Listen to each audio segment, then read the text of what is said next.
Bismillahirrahmanirrahim. Assalamualaikum warahmatullahi wabarakatuh dan selamat sejahtera. Saya ucapkan kepada pensyarah saya, Puan Farida Anu binti Abdul Wahid, rakan-rakan serta penonton yang saya kasih sekalian. Baiklah, pada hari ini dalam kerja khusus PSVK 3143 Asas Pendidikan dalam Pendidikan, dalam tugasan 2, saya akan membentangkan iaitu pembentangan kata cadangan pendidikan. Sebelum itu, saya Nur Najwa binti Zainal Abidin dari Kuala PT3 S2. Dalam melaksanakan pembentangan kertas cadangan pendidikan ini, saya memilih kajian tindakan yang bertajuk meningkatkan tahap penguasaan bahasa individual dalam kalangan murid tahun 4 melalui penggunaan inovasi Mix and Match. Baiklah, sebelum kita mengupas lebih lanjut mengenai tajuk kita iaitu meningkatkan tahap penguasaan bahasa individual dalam kalangan murid tahun 4 melalui penggunaan bahasa inovasi Mix and Match ini, terlebih dahulu kita beralih kepada bahagian yang pertama iaitu dari segi pendahuluan, iaitu kita kenal apakah pendidikan seni visual kepada murid tahun 4 ini. Iaitu pendidikan seni visual atau pendidikan sebagai PSV tahun 4 ini adalah berpandukan pada model kurikulum standard sekolah rendah atau dikenali sebagai KSSR pendidikan seni visual. Model KSSR pendidikan seni visual ini adalah berdasarkan 4 modul, iaitu modul bahasa seni visual, modul kemahiran seni visual, kreativiti dan inovasi seni visual, dan modul apresiasi seni visual.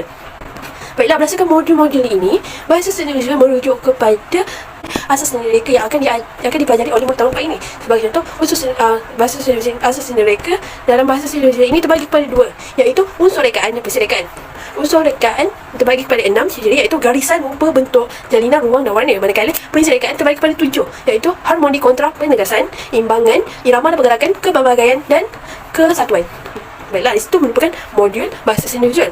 Itu berdasarkan 4 modul ini, apakah tujuan 4 modul ini dalam pendidikan seni visual tahun 4? Berdasarkan paparan slide yang saya terangkan melalui infografik ini, 4 modul ini adalah bertujuan untuk melahirkan insan berliterasi seni visual dalam melaksanakan pengkaryaan, persembahan dan budayaan. Di sini menerangkan melahirkan insan yang berliterasi seni visual, iaitu insan ataupun orang yang mempunyai pengetahuan yang lebih dalam dan meluas mengenai seni dalam melaksanakan pengkaryaan dan melaksanakan persembahan seni, iaitu bila murid ataupun pekarya berjaya dapat menghasilkan karya berdasarkan dalam menerapkan bahasa seni visual dengan dapat menerapkan kemahiran serta mempunyai inovasi, kreativiti dan inovasi, mencipta satu karya baru berdasarkan bahasa seni visual dan bidang-bidang yang murid telah pelajari. Mereka dapat mempersembahkan dia dalam membudayakannya melalui modul yang keempat, iaitu apresiasi seni visual. Di sini tujuannya adalah untuk melahirkan literasi awal seni, literasi seni visual yang berpengetahuan tinggi dalam pendidikan seni visual. Berikut merupakan pernyataan yang dinyatakan oleh Kementerian Pendidikan Malaysia KPM berdasarkan dokumen standard kurikulum dan pentadbiran di SKP pendidikan seni visual tahun 4 pada tahun 2017. Seterusnya, kita telah kupas sedikit dalam tajuk kita, iaitu mengenai bahasa seni visual dalam kalangan murid tahun 4. Seterusnya, tajuk kita telah menekankan mengenai penggunaan inovasi Mix and Match. Apakah inovasi Mix and Match yang diperkatakan dalam tajuk? Apakah yang diperkatakan oleh pengkaji untuk melaksanakan kajian tindakan ini? Baiklah, menurut Rabah Abdullah, Wan Nur Lizawati, Wan Ma'ali dan Adnan Jusuf pada tahun 2021, mereka menyatakan, iaitu mengenai bahan bantu mengajar atau dikenali sebagai BBM. Maka itu BBM. BBM merupakan suatu segala kelengkapan yang dapat membantu guru ataupun pengajar dalam menyampaikan pengajaran yang ingin diajarkan dengan mudah. Apabila dengan adanya bahan bantu mengajar dalam pelaksanaan ataupun dalam mengajar murid, terutama dalam pendidikan seni visual, dapat memudahkan guru untuk mengajarkan pengajaran tersebut. Seterusnya, menurut Saifuddin dan Ahmad Idah pada tahun 2017, bahan bantu mengajar ini berfungsi sebagai pemudah dalam mencapai tujuan pembelajaran. Bukan mudah sahaja kepada guru untuk mengajarkan perkara yang ingin diajar kepada murid, namun dapat memudahkan murid juga untuk belajar, untuk meningkatkan kefahaman dan mereka untuk belajar. Itu dengan pengenalan sedikit mengenai bahasa seni visual, jelaslah bahawa untuk meningkatkan tahap bahasa seni visual dalam tahun 4 ini, untuk kita melahirkan insan literat yang berliterasikan seni, mempunyai pengetahuan yang lebih dalam dan tinggi mengenai seni dalam menghasilkan satu perkara yang baru daripada idea kreativiti mereka sendiri, dan berjaya untuk membantu mereka dalam membentangkan, dalam mempersembahkan seni visual tersebut melalui apresiasi seni visual. Dari segi pengenalan, iaitu kita membentangkan apakah itu pendidikan seni visual, apakah itu bahasa seni visual, apakah itu bahan bantu mengajar, iaitu yang kita akan gunakan, iaitu inovasi Mix and Match. Baiklah, apabila kita telah mendalami dan mengupas mengenai tajuk kita, iaitu meningkatkan tahap penguasaan bahasa seni visual dalam kalangan murid tahun 4 melalui guna inovasi mix and match. Dalam melaksanakan kajian tindakan ini, dalam melaksanakan kajian ini, apakah ataupun terdapatkah permasalahan yang terdapat dalam untuk kita melaksanakan kajian ini? Oleh itu, dalam penyelesaian masalah ini dikenal pasti apabila terdapatnya satu masalah yang dihadapi oleh guru semasa melaksanakan pengajaran dan melaksanakan sesi pengajaran dan pembelajaran, iaitu PDP. Sekarang slide paparan slide yang saya paparkan mengenai infografik kertas cadangan saya yang saya laksanakan ini, iaitu penyataan masalah yang pertama, iaitu murid masih kurang memahami dan menguasai bahasa seni visual dalam melaksanakan amali pendidikan seni visual. Di sini dapat diceritakan berdasarkan pengalaman saya melalui pengalaman praktikum pertama saya selama 3 bulan dalam mengajarkan pendidikan seni visual pada murid tahun 4. Apabila saya mengajarkan, iaitu mengikut modul bahasa seni visual pada hari tersebut, mengajarkan mengenai bahasa seni visual, saya bertanya kepada murid tersebut, tanya murid-murid ataupun adakah awak ataupun pernah belajar ataupun mengetahui mengenai bahasa seni visual? Secara ringkasnya, secara jelasnya, apabila sebagaimana kita ketahui seperti saya jelaskan tadi, bahasa seni visual ataupun dia mengenai asas seni visual ini, bahasa seni visual ini terbagi kepada 2 bahagian, iaitu unsur seni dan persediaan. Unsur seni terbagi kepada 6, iaitu garisan, rupa, bentuk, kelainan, ruang dan warna. Dan manakala persediaan iaitu harmoni, kontra, penegasan, imbangan, irama dan gerakan, kepelbagaian dan kesatuan. Di mana apabila dari segi usus ini, murid daripada tahun 1 hingga tahun 4 mereka sudah mengetahui mengenai apakah itu garisan terdapat garisan lurus, garisan bengkok, garisan zigzag. Garisan itu perkara yang mereka selalu didedahkan. Dari segi rupa berkaitan dengan bentuk, rupa organik, rupa geometri, bentuk dua dimensi, 3 dimensi, ruang, adakah ruang jauh, ruang dekat, penggunaan jalinan dan penggunaan warna sebagaimana yang kita ketahui, murid sangat mengetahui mengenai warna, iaitu warna yang mereka belajar. Seperti bila saya pakai warna merah, bagi saya pakai warna hitam. Namun segelintir murid tersebut tidak mengetahui kelas warna, iaitu dalam warna kita mempunyai ciri-ciri warna itu sendiri, iaitu sebagai contoh warna primer, iaitu 3 warna primer, warna asas, warna merah, biru, kuning. Dan warna sekunder, iaitu campuran warna asas, iaitu apabila merah bercampur biru menjadi ungu, biru mencampur kuning menjadi hijau, dan merah mencampur kuning menjadi jingga.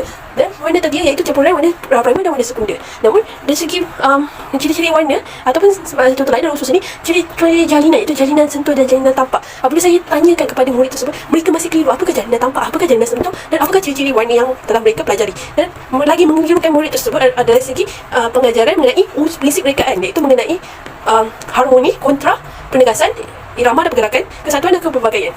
Di situ dari segi prinsip perekaan, terdapat beberapa orang murid masih keliru dan kurang memahami mengenai bahasa seni visual tersebut. Di situ dinyatakan dalam permasalahan yang pertama. Dalam penyataan masalah kedua, iaitu murid kurang didedahkan dan mendalami mengenai bahasa seni visual semasa pengajaran pendidikan seni visual dilaksanakan. Dan yang ketiga, penyataan masalah ketiga, iaitu murid kurang mahir dalam mengaplikasikan seni visual dalam melaksanakan aktiviti. Sebagai contoh, aktiviti apresiasi seni visual. Daripada penyataan masalah tersebut, jelaslah bahawa masalah dalam menguasai bahasa seni visual ini dapat dilihat secara serius dan perlu dikaji oleh pekaji ataupun guru melalui dalam melaksanakan objektif kajian.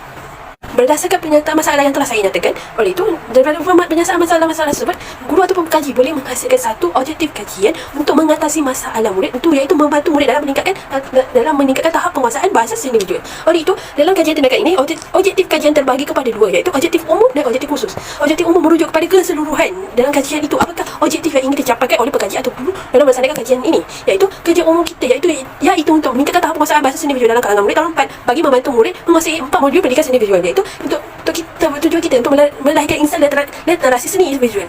Oleh itu, berdasarkan objektif umum ni, jelaslah tujuan kita dalam mengatasi penyataan masalah tersebut. Kita ingin membantu murid untuk menguasai bahasa seni visual itu untuk mereka dapat menguasai keempat modul yang diajarkan oleh guru. Itu berdasarkan objektif umum. Objektif keseluruhan itu kita dikejar skop pada objektif khusus, objektif yang kita perlu dilihat secara teliti untuk mencapai objektif umum, yang mencapai objektif keseluruhan kajian yang terbagi kepada 3, iaitu objektif khusus yang pertama, iaitu mengenal pasti tahap penguasaan bahasa seni visual murid tahun 4 dalam mata pelajaran pendidikan seni visual, iaitu pekaji perlu mengenal pasti tahap penguasaan bahasa seni visual tahun 4 ini.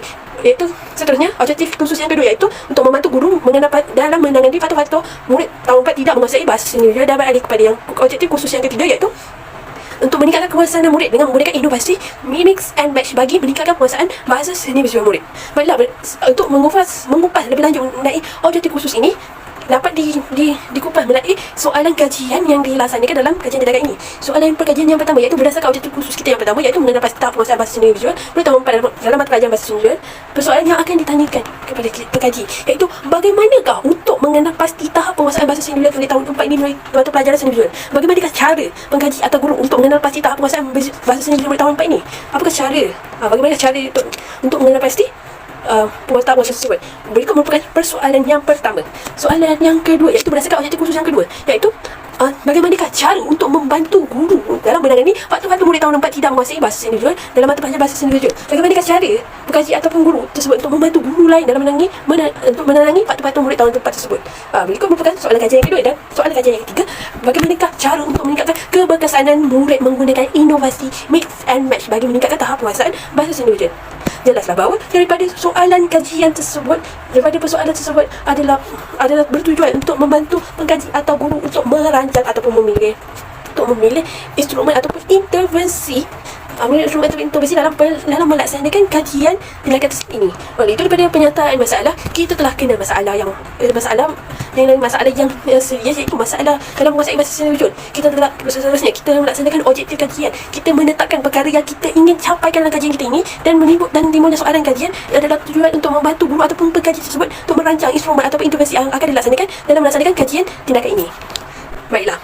Setelah kita akan beralih kepada bahagian yang kedua, kita akan melihat kepada fokus kajian dan model tindakan. Terlebih dahulu, saya akan jelaskan lebih lanjut mengenai fokus kajian, iaitu yang terbahagi kepada 6, iaitu kebolehtabiran, kepentingan, kebolehgunaan, kawalan kolaborasi dan kerelevanan. Dari segi kebolehtabiran, berdasarkan kajian tindakan yang dilaksanakan oleh pengkaji, adakah kajian ini boleh takbir apabila pengkaji tersebut dapat menangani satu masalah? Apakah contoh masalah yang akan dihadapi oleh pengkaji? Sebagai contoh, berdasarkan infografi yang saya paparkan ini, iaitu kajian ini boleh ditadbir apabila pengkaji dapat menangani masalah. Sebagai contoh, masalah kekangan masa. Kenapa kekangan masa ini menjadi satu masalah dalam menjalankan kajian? Berkemungkinan tempoh kajian yang diberikan adalah selama 3 minggu ataupun selama 3 bulan ataupun 5 bulan sahaja. Oleh itu, untuk mengatasi masalah kekangan masa ini selama tempoh ini 3 atau 5 minggu, pengkaji atau guru tersebut perlu memilih kelas murid dan beberapa orang murid yang bersesuai sahaja untuk dikaji. Sebagai contoh, murid atau kelas yang bersesuai untuk kita kaji adalah kelas antara, sebagai contoh, ada 4 kelas murid tahun 4. Kita pilih satu kelas sahaja yang mempunyai masalah pengetahuan bahasa seni visual yang lebih serius. Maksudnya kita kaji kepada mereka, kita bantu mereka untuk meningkatkan tahap penguasaan bahasa seni visual mereka dalam mata pelajaran pendidikan seni visual ini. Berikut merupakan dari segi kebolehtabiran. Seterusnya kita balik kepada kepentingan. Apakah kepentingan kajian ini kepada pengkaji? Iaitu, apakah berdasarkan infografi yang saya jelaskan ini, kajian ini dapat membantu pengkaji mengenal pasti faktor masalah yang berlaku semasa melaksanakan pengajaran dan pembelajaran yang dijalankan dengan mencari masalah dan cari jalan penyelesaian mengatasi masalah yang dihadapi. Oleh itu, kepentingan kajian ini dilaksanakan iaitu kita sudah mengenal pasti masalah. Daripada penyertaan masalah iaitu murid kurang menguasai bahasa seni visual, murid kurang mendalami bahasa seni visual, dan murid kurang ataupun tidak mengaplikasikan bahasa seni visual dalam pelaksanaan kemahiran seni visual, kreativiti dan inovasi seni visual dan aplikasi seni visual. Di situ, daripada kita mengenal pasti faktor masalah yang disebut iaitu daripada objek kajian kita, iaitu dengan membantu guru dalam mengatasi faktor murid tidak menguasai bahasa seni visual tersebut, iaitu kajian ini memberikan kepentingan. Ada kepentingannya apabila kita mengenal pasti masalah, kita cari jalan penyelesaiannya, iaitu melaksanakan kajian ini dengan adanya penggunaan pemilihan kita, iaitu penggunaan bahan bantu belajar itu untuk membantu guru menyelesaikan masalah untuk meningkatkan penguasaan bahasa seni visual murid dalam pembelajaran bahasa seni visual. Di situ dari segi kepentingan kajian ini. Seterusnya, kita balik kepada kebolehgunaan. Kebolehgunaan merujuk pada dalam kajian ini, adakah boleh digunakan selain fokuskan kepada murid tahun 4 saja? Berdasarkan infografi yang saya hasilkan, ya, kajian ini merupakan satu kebolehgunaan kerana kajian ini ataupun bahan bantu belajar penggunaan inovasi mix and match ini boleh diaplikasikan kepada setiap murid daripada murid tahun 1 hingga murid tahun 6, sama ada di aliran perdana dan aliran inklusif, kerana pembelajaran ataupun modul bahasa seni visual terdapat di dalam setiap pembelajaran pendidikan seni visual pada tahun 1 hingga tahun 6, sama ada aliran perdana dan aliran inklusif. Bukan sahaja kepada murid, namun kajian ini boleh kebolehgunaan kepada guru pendidikan seni visual, khususnya kepada guru pendidikan seni visual, sama ada guru tersebut pada option pendidikan seni visual dan bukan option pendidikan seni visual. Dan kajian ini kegunaannya lebih tumpuan kepada guru yang bukan option pendidikan seni visual. Kerana apa? Untuk membantu guru tersebut, membantu mereka untuk mendalami bahasa seni visual dengan lebih mendalam, untuk mereka lebih faham lebih lanjut dan mengenali, serta mereka dapat mengajarkan kepada bahasa seni tersebut kepada murid mereka dalam mata pelajaran pendidikan seni visual. Seterusnya, dari segi fokus kajian kawalan. Apakah kawalan ataupun apakah kajian ini dapat mengamalkan satu situasi ataupun masalah atau dari segi masalah, masa, tempat kajian ataupun persiapan serta halangan yang akan dihadapi. Ya, dari segi dari berdasarkan infografik yang dipaparkan oleh saya ini, antara aspek kawalan yang akan dapat dikawal adalah segi masalah, iaitu masalah murid dalam menguasai bahasa individual. Segi masa iaitu kekangan masa berdasarkan komponen tabiran yang diterangkan oleh saya sebentar tadi, iaitu kekangan masa dalam melaksanakan kajian mungkin selama 5 atau 3 bulan yang diberikan untuk melaksanakan kajian. Di situ kawalan pekaji ataupun guru, iaitu mereka kawal ataupun menetapkan pilihan kelas murid yang mempunyai masalah yang lebih serius sahaja dalam melaksanakan kajian ini, dan memilih tempat kajian iaitu melaksanakan dalam bilik belajar murid tersebut adalah lebih sesuai lah untuk kita kawalan untuk mengawalkan untuk menjalankan kajian tindakan ini. Seterusnya, dari segi persiapan, apakah persiapan yang perlu disiapkan dalam melaksanakan kajian ini? Berkemudian daripada penyataan masalah, daripada objektif tersebut, daripada melaksanakan dalam untuk mencapai objektif berdasarkan persoalan kajian yang ditanyakan. Di situ pekaji atau guru perlu mempunyai persiapan sama ada menetapkan instrumen ataupun intervensi dalam melaksanakan kajian tindakan ini. Seterusnya, halangan tersebut, dengan adanya persiapan tersebut dapatlah untuk mengawal segala halangan ataupun permasalahan yang akan datang dalam melaksanakan kajian tindakan tersebut. Seterusnya, dari segi fokus kajian kita iaitu kolaborasi, iaitu kajian ini mempunyai kolaborasi, iaitu pelaksanaan kajian ini adalah berdasarkan pemilihan faktor kolaborasi bersama guru pendidikan individual, sama ada guru tersebut pada opsi pendidikan individual ataupun bukan pada opsi pendidikan individual. Oleh itu, pada kolaborasi ini kita akan bertemu bual daripada bertemu bual pada soal sendiri lah. Kita bertemu bual bukan pada soal sendiri, kita bertemu bual bersama guru, bersama guru pendidikan individual, sama ada bukan daripada opsi pendidikan individual ataupun bukan pendidikan individual. Kita mengenal pastilah mencapai objektif yang kedua, iaitu mengenal pasti faktor murid kurang menguasai pendidikan individual. Adakah faktor tersebut daripada murid tersebut, adakah faktor tersebut daripada guru yang mengajar pada pendidikan individual tersebut. Di situ dapatnya fokus kajian kita mempunyai berkenaan dengan kolaborasi. Dan terakhir, dari segi fokus kajian adalah kerelevanan, iaitu seperti yang saya paparkan dalam infografik saya, iaitu kajian ini kepada murid adalah relevan untuk meningkatkan pengetahuan murid dalam menguasai bahasa individual, dan murid tersebut dapat aplikasikan bahasa individual tersebut dalam aktiviti aktiviti pengajaran yang dilaksanakan berdasarkan 4 modul pendidikan individual. Dan kerelevanan kajian ini iaitu kepada sekolah adalah tujuan kita sebagai yang utama, iaitu melahirkan insan lestari individual dan melahirkan insan murid yang mampu menghasilkan karya, ataupun melaksanakan satu produk yang mempunyai ilmu dari segi seni pendidikan individual itu sendiri. Dengan adanya pengetahuan seni visual, murid dapat menghasilkan satu produk yang lebih berkualiti yang dapat diperkenalkan kepada luar, dan produk yang dihasilkan tersebut dapat dipersembahkan oleh aplikasi seni visual dengan penggunaan bahasa seni visual yang mempunyai laras bahasa aplikasi seni visual yang tinggi. Daripada keenam fokus kajian ini, iaitu keboleh tabiran, kepentingan kebolehgunaan kawal dan kolaborasi dan kerelevanan ini adalah sangatlah diterapkan dalam pelaksanaan fokus kajian. Seterusnya, apabila kita telah melihat pada 6 fokus kajian dan kajian tindakan ini, kita akan beralih kepada model tindakan yang saya pilih dalam melaksanakan kajian tindakan ini, iaitu saya memilih model Stephen Kemmis. Iaitu menurut Tomaki E pada tahun 2018, beliau mengatakan kajian tindakan daripada Stephen Kemmis ini, iaitu pada tahun 1986 ini, beliau telah menangkap empat langkah dalam setiap kitaran dalam melaksanakan kajian ini, iaitu kitaran pertama iaitu merancang, yang kedua tindakan, yang ketiga pemerhatian, dan keempat refleksi.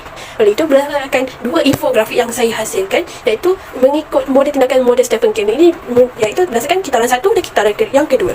Baiklah, saya akan beralih kita akan fokuskan kepada kitaran 1, iaitu kitaran 1 sebelum kita merancang, melaksanakan tindakan, membuat pemerhatian dan refleksi. Pertama sekali, kita akan mengenal pasti masalah, iaitu apakah masalah yang terdapat yang kita dapatkan kajian ini, iaitu masalah yang paling utama, iaitu masalah murid tahun lepas yang pada kelas yang kita pilih yang kurang menguasai bahasa individual. Oleh itu, berdasarkan model Stephen Kemmis ini, iaitu yang pertama, kita merancang perancangan. Kita merancang apakah perlu kita rancang untuk kita mengatasi masalah tersebut. Oleh itu, langkah yang pertama daripada perancangan, pekaji atau guru tersebut perlu memahami maksud dan ciri-ciri bahasa individual, iaitu yang terbaik iaitu unsur seni dan prinsip rekaan. Seterusnya, dari segi perancangan, pekaji atau guru perlu mengkaji cara untuk menghasilkan bahan bantu mengajar, iaitu inovasi yang dipilih iaitu dalam untuk meningkatkan bahasa individual, iaitu bahan bantu mengajar ataupun inovasi mix and match, iaitu guru kaji cara bagaimanakah cara inovasi tersebut boleh digunakan oleh murid untuk membantu mereka meningkatkan penguasaan bahasa individual.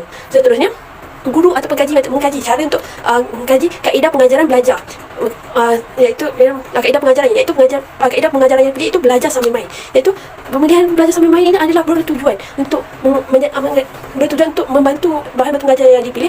Murid dapat bermain bahan pengajaran tersebut sambil mereka belajar apakah pengajaran yang diajarkan, iaitu bahan batu mengajar. Seterusnya, pengkaji mengerti teori pembelajaran dalam melaksanakan inovasi ini, iaitu teori skinner, iaitu pelazman operant. Pelazman operant ini adalah merujuk, iaitu tujuan untuk memberikan penghargaan ataupun pengajaran kepada murid sekiranya murid berjaya dalam melaksanakan ataupun melaksanakan satu aktiviti yang diberikan oleh guru dengan baik. Sebenarnya langkah yang kedua yang dikatakan oleh staf kami iaitu tindakan. Daripada segi tindakan yang pertama iaitu apabila guru masuk ke dalam kelas dalam melakukan sesiasi, murid akan diterangkan mengenai bahasa sendiri, mengenai inovasi mix and match. Kemudian murid diberikan penjelasan cara untuk menggunakan mix and match tersebut. Apabila mereka sudah faham cara penggunaan tersebut, murid akan dipanggil ke hadapan untuk mencuba mix and match tersebut. Itu mix and match terdapatnya daripada inovasi tersebut akan terdapatnya ciri-ciri ciri-ciri bahasa seni visual, iaitu ke-6 ciri unsur seni visual dan ke-7 ciri prinsip rekaan. Di situ murid akan dipaparkan satu karya dan murid perlu padankan adakah terdapat bahasa seni visual pada karya tersebut. Apabila murid dapat memadankan mix and match, padankan bahasa seni visual pada karya yang dipaparkan, apabila murid berjaya, iaitu murid berjaya akan menjadikan murid faham, murid akan mendapat ganjaran daripada guru. Mereka mulai daripada tindakan. Seterusnya, dari segi langkah ketiga iaitu pemerhatian. Apabila semasa murid mencuba ataupun bermain inovasi mix sama yang ditunjukkan oleh guru akan melakukan pemerhatian, iaitu guru merekod masalah akan mendengar perhatian merekod masalah menggunakan melalui senarai semak yang dihasilkan oleh guru, iaitu melalui senarai semak tersebut guru akan melihat sama ada murid dapat mencapai tahap penguasaan dengan baik, murid dapat memahami bahasa seni visual dengan melalui inovasi yang dihasilkan, atau murid tidak dapat, masih kurang memahami berdasarkan inovasi tersebut. Begitu merupakan pemerhatian yang pertama yang dilakukan oleh guru.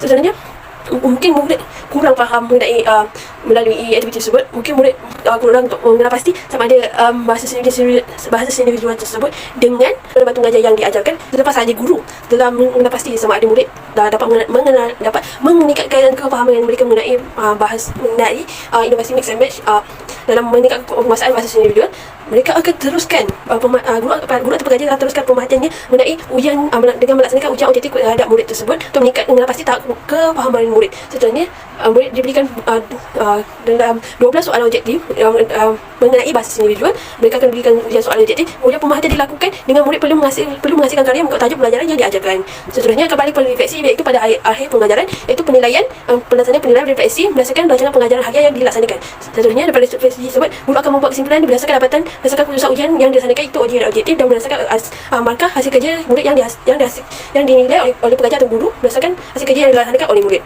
Oleh itu, berdasarkan perancangan tindakan pemerhatian dan refleksi ini, pada akhir sekali iaitu refleksi, sekiranya dah seandainya sebagai contoh bilangan murid kelas yang murid terpilih terdapat 42 orang yang mempunyai masalah kurang menguasai bahasa seni visual. Apabila kita didapatkan dengan inovasi melaksanakan ujian melaksanakan hasil kerja, apabila refleksi tersebut masih terdapat dalam sebilangan 10 atau 15 orang murid.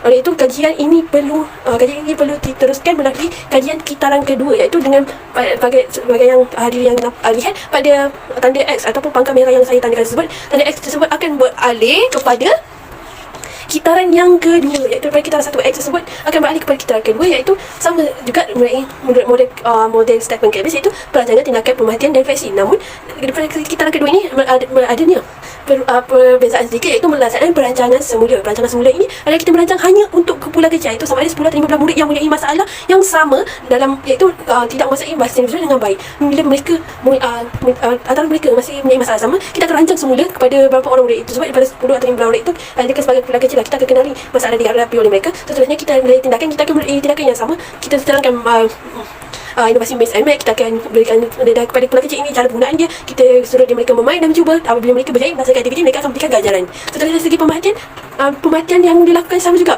guru akan mengenal pasti masalah ataupun mengenal pasti kemampuan ataupun kejayaan murid dalam menggunakan inovasi mix and match tersebut melalui senarai semak. Namun terhadap kumpulan kecil yang kita kaji menaik kitaran kedua saja. Seterusnya, kita akan berikan kumpulan kecil ini ujian objektif dan kita berikan mereka dan suruh mereka menghasilkan karya kepada kumpulan kecil ini sahaja. Dan saya ingin tegaskan di sini kitaran kedua yang kita kebanyakan pada perancangan tindakan pemerhatian dan baik pada refleksi, kita fokus kepada kumpulan kajian sahaja. Dan dari segi refleksi, penilaian refleksi dilakukan ataupun turut dilakukan, dan kesimpulan dan dapatan adalah berdasarkan pada ujian objektif dan hasil pemarkahan hasil kajian murid yang berdasarkan kumpulan kajian sahaja. Dan daripada refleksi tersebut, sekiranya hampir yang masalah bagi contoh yang saya beri, iaitu 10 ataupun hingga 15 murid sahaja yang mempunyai masalah yang sama, apabila dapat peningkatan daripada 10 hingga 15 tersebut, berlaku 6 ataupun daripada 10 daripada 10 berjaya dapat menguasai bahasa seni visual tersebut, kita akan fokuskan pada skop yang tidak berjaya, yang skop kecil lagi yang tidak dapat menguasai bahasa seni visual tersebut melalui kitaran ketiga. Kita akan meneruskan kitaran tersebut sehingga murid dapat menguasai bahasa seni visual dengan baik. Berikut merupakan pengaplikasian model Stephen Cambridge dalam melaksanakan kajian tindakan ini. Baiklah, seterusnya, apabila kita telah mengupas pada bahagian kedua, sedikit mengenai fokus kajian dan model tindakan, iaitu model yang pilih, model Stephen Cambridge, seterusnya kita akan balik kepada bahagian ketiga, iaitu bahagian cara kita untuk mengumpul data, cara kita untuk menganalisis data, dan cara kita untuk mempersembahkan data. Baiklah, dari segi pengumpulan data ini, dari segi instrumen yang kita pilih adalah berdasarkan yang terbagi pada dua bahagian, iaitu kualitatif dan kuantitatif. Baiklah, berdasarkan kajian ini, iaitu cara kita mengumpul data. Apakah cara kita mengumpul data? Berdasarkan masalah berdasarkan pada objektif yang kita tetapkan, iaitu dari yang pertama, iaitu pemilihan instrumen yang pertama, instrumen pemerhatian. Berdasarkan model Stephen Cambridge yang saya terangkan kita sebut, terdapatnya instrumen pemerhatian, iaitu senarai semak, iaitu masa pengajaran dan pembelajaran dijalankan, pemerhatian senarai semak digunakan, iaitu kita untuk mengenal pasti sama ada tahap penguasaan murid dalam penggunaan inovasi mix dan pemasaran murid untuk tidak menguasai bahasa seni visual melalui pengajaran yang diajarkan. Kita akan nilai berdasarkan skor, berdasarkan kriteria yang telah ditetapkan dan skor yang telah dinyatakan. Di situ murid, guru ataupun pengkaji akan menilai berdasarkan skala yang telah ditetapkan melalui pemerhatian.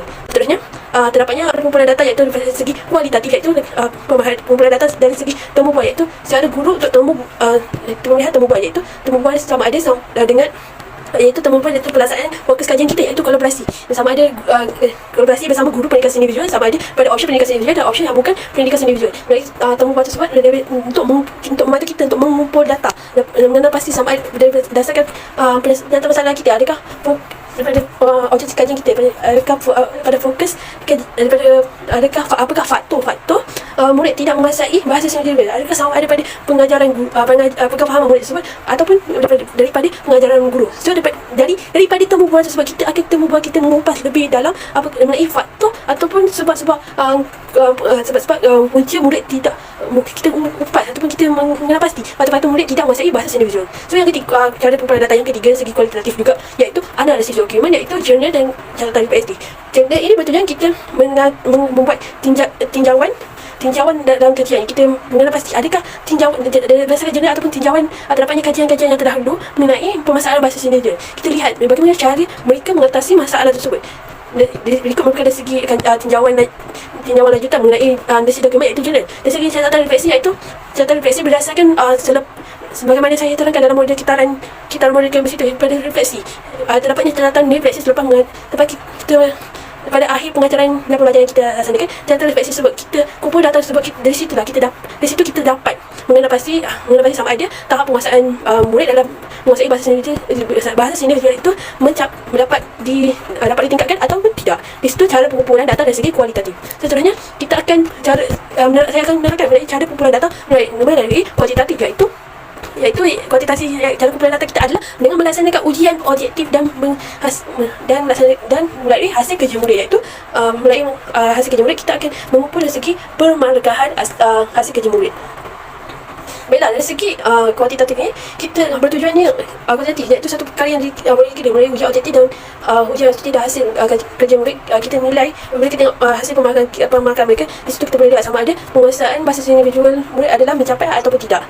Bila kita telah daripada cara kita kumpul data ini, kita analisis, cara kita analisis data tersebut. Sebagai contoh, cara penganalisan data ini dapat dikaitkan dengan cara persembahan data. Sebagai contoh, kualitatif sebagai contoh, iaitu pemerhatian akan cara analisisnya kita analiskan melalui analisis kandungan dan dipersembahkan melalui lakaran ataupun gambaran ataupun melalui naratif, iaitu penceritaan. Bila kita dalam melaksanakan pemerhatian, iaitu membuat senarai semak dalam mengenal pasti permasalahan yang terdapat dalam menjalankan sesi pembelajaran. Kita boleh rakamkan, kita gambarkan apakah situasi yang berlaku pada semasa kita mengajarkan pembelajaran tersebut, ataupun kita boleh menggambarkan melalui naratif, iaitu melalui penceritaan. Perkara ini boleh persembahan data ini boleh diterapkan juga dalam kumpulan data analisis dokumenter jurnal dan catatan refleksi. Kita ceritakan perkara yang telah kita kaji melalui jurnal. Apakah kita dapat pada tinjauan lanjut, iaitu pada tinjauan pada jurnal-jurnal lain. Kita ceritakan pada tinjauan jurnal lain apa cara mereka laksanakan mulai naratif, iaitu cara penyebaran data kita. Seterusnya, analisis sistematik ini adalah merujuk kepada cara pengumpulan data kualitatif, iaitu kita mengumpulkan bersama guru pendidikan sendiri sama ada option dan bukan option. Di situ kita mulakan kita sembahkan mulai jadual tematik, kita ceritakan balik mengenai soalan-soalan yang kita tanya kepada guru pendidikan seni visual tersebut. Sebenarnya dari segi penganalisis data kuantitatif yang kita dapat kaitkan dengan cara persembahannya, iaitu mulai cara daripada data kualitatif, iaitu ujian objektif dan hasil kerja murid. Cara penganalisian data dia, iaitu kita pengaji memilih, iaitu menggunakan statistik deskriptif, iaitu yang dibagi pada 3 bahagian, iaitu ukuran cenderungan memusat yang akan menilai atau mengira mood median berdasarkan cara data kualitatif, iaitu ujian objektif dan hasil kerja murid. Kemudiannya kita akan menilai ukuran kebolehbuahan mengenai varian, sisa piawai dan julat, dan mengenai skor piawai dalam menilai skor Z, iaitu kita ingin mengetahui tahap penguasaan bahasa seni murid melalui ujian objektif dan hasil kerja murid. Dan apabila kita mulai cara penganalisan data mulai statistik deskriptif, kita akan persembahkan mulai jadual, histogram dan graf, iaitu tujuannya kita untuk mengenal pasti tahap penguasaan bahasa seni murid dalam kalangan tahun 4 sama ada mencapai ataupun tidak. Baiklah, berikut merupakan daripada bahagian 3 kita sudah kupaskan mengenai cara kita kumpul data, cara kita analisis data dan cara kita persembahkan data. Oleh itu, untuk kita mengukuhkan lagi infografik berdasarkan infografik daripada bahagian pertama, pendahuluan, pendataan masalah, objektif, daripada bahagian kedua, fokus kajian pada dan model tindakan, dan yang ketiga iaitu cara pengumpulan data, cara penghasilan data dan cara persembahan data. Kita boleh infografik ini boleh dikukuhkan lagi dengan menunjukkan ataupun membentangkan, iaitu contoh instrumen kajian yang dihasilkan. Sebagai contoh instrumen yang saya hasilkan berdasarkan slide yang saya paparkan ini, iaitu saya menghasilkan satu pemerhatian, iaitu satu senarai semak yang akan digunakan semasa untuk menjalankan kajian tindakan sebab itu semasa menggunakan inovasi yang dipunyai, iaitu inovasi mix and match pendidikan seni visual. Seterusnya dapatnya contoh soalan temubual yang saya hasilkan untuk saya temubual kepada guru pendidikan seni visual sama ada guru pendidikan seni yang memiliki option pendidikan seni visual atau bukan option pendidikan seni visual. Seterusnya dapatnya rubrik pemarkahan untuk membantu pekaji untuk menilai atau memarkah berdasarkan kriteria rubrik yang saya menilai pemarkahan murid, hasil kajian murid mengikut rubrik yang telah dihasilkan mengikut kriteria dan markah yang telah ditetapkan. Dan yang terakhir sekali, instrumen kajian kita iaitu contoh-contoh soalan bertulis, iaitu soalan jadi sebanyak 12 soalan yang mengikut aras pemikiran taksonomi Bloom. Baiklah, seterusnya merupakan rujukan yang saya rujuki berdasarkan dalam kertas cadangan yang saya hasilkan dan dalam pembentangan yang saya bentangkan pada hari ini. Sekian sahaja pembentangan saya pada ini dalam pembentangan kertas cadangan, iaitu kajian tindakan yang saya pilih yang bertajuk meningkatkan tahap penguasaan bahasa seni visual dalam kalangan murid tahun 4 melalui penggunaan inovasi mix and match. Baiklah, sebelum saya mengakhiri pembentangan saya pada ini, jika terdapat tersalah silap dan tutur kata pada saya, haraplah dapat dimaafkan. Dan seterusnya, jika para penonton, rakan-rakan dan pensyarah mengenai komen ataupun sebarang persoalan, boleh diterterakan di bahagian komen di bawah. Baiklah, sekian sahaja pembentangan saya mengenai tugasan pembentangan kedua ini. Assalamualaikum warahmatullahi wabarakatuh. Sekian, terima kasih.